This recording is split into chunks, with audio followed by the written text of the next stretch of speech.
Okay, so one of my recent comments was, why are the planets all on one plane, right? And why are they all going the same direction? So I actually just learned about this not too long ago. It's actually a really intriguing concept. So the biggest thing for me to realize this is that movement, okay? I'm moving relative to the ground right now.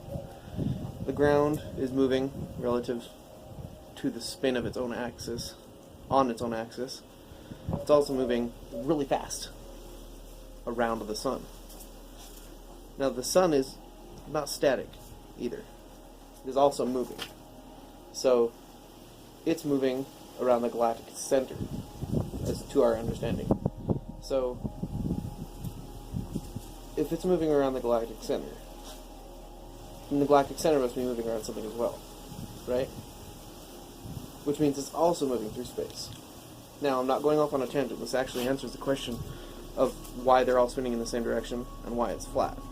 Okay? First thing is you got to understand. Now, I'm not going into the political or religious side of this. Okay? Just purely scientific. My understanding is that after the Big Bang, which is another theory, it's still a theory, the gases and matter from the Big Bang expanded rapidly, ridiculously fast. And after that, they kind of grouped into, due to gravity. Everything has gravity. Even me and this dog right here have gravity pulling us together. Also, like me and that dog have gravity, the dust left over after the Big Bang also had gravity. So it wasn't very much. Not very much at all. But over millennia, eons, eon is an undetermined amount of time, they drifted together. Started clumping up into little asteroids, almost, if you will. And as they did, they got kind of separated into clouds. So it's not just huge, And then they started, bumping into other clouds, moving through other clouds, to where eventually every cloud had bumped into so many things that it actually started rotating in one direction. There's only you have two directions trying to flow in the same thing, and you're eventually going to have a positive force in one way or the other, right? After they started spinning, they kept clumping. This entire time they've been clumping up into bigger chunks.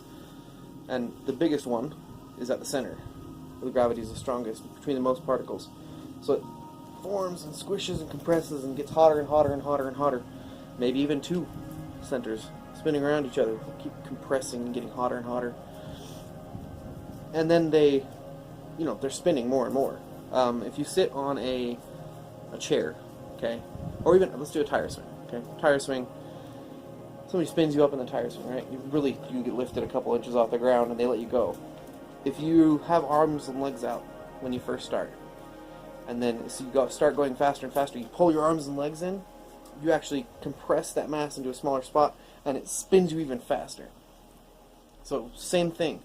Everything kept grabbing more momentum and more stuff together, to where you had, this big, huge, burning ball of fire and plasma and just a hot messness in the center, maybe two of them, binary stars, right? With little tiny, tiny things orbiting around each other. And also orbiting around the center. So it's because as the galactic center was moving through the universe, started spinning. So as it started spinning, so did everything else. Then you go to a solar system scale, and it starts spinning as well. Now there are counter-spinning galaxies and star systems that we can see. It's just whichever way the positive force was after that big all messed together. So I guess that answers the question. Why do all the planets spin in the same direction around the sun? And also, why is the solar system flat?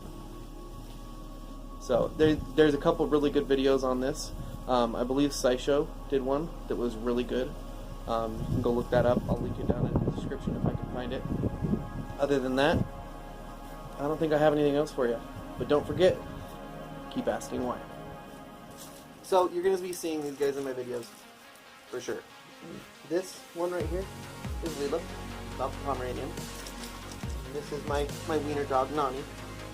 Both really good dogs, both female. Anyways, if you like this video, don't forget to subscribe, give it a thumbs up if you want, and we'll see you in the next video. Also, if you want to see the previous video, check this out right here, and this is the video that YouTube wants you to watch. So, thanks again. Keep asking why.